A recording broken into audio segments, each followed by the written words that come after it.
आपल्यासोबत 12वीचा गुणवंत विद्यार्थी इम्तियाज गुलाम आहे आणि अंध विद्यार्थ्यांच्या श्रेणीमध्ये त्यांनी उत्तुंग असा यश मिळवलेला आहे। इम्तियाज, किती गुण मिळाले?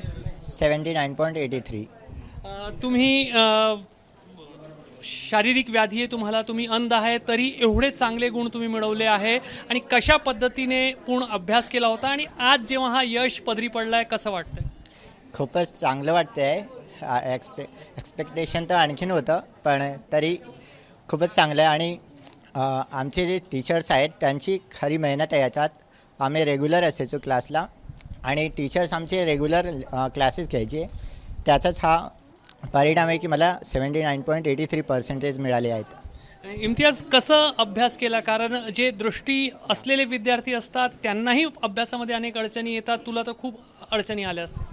नक्की थोडे अडचणी येतात, पण तेवढे नाही। माझ्याकडे ब्रेल पुस्तकं असतात होते, त्यामुळे त्याच्या सहाय्याने मी अभ्यास करायचो आणि ऑडिओ बुक्स होते माझ्याकडे, तर ऑडिओ ऐकूनही अभ्यास करायचो मी आणि सगळ्यात जास्त अभ्यास माझ्या क्लासमध्येच होऊन जायचं। इम्तियाजला भविष्यात काय बनायचं आहे? काही वर्षानंतर आम्ही इम्तियाजला कुठं पाहू? नक्कीच मला ॲडव्होकेट बनायला खूप आवडेल, कारण मला आधीपासूनच त्यात इंटरेस्ट आहे।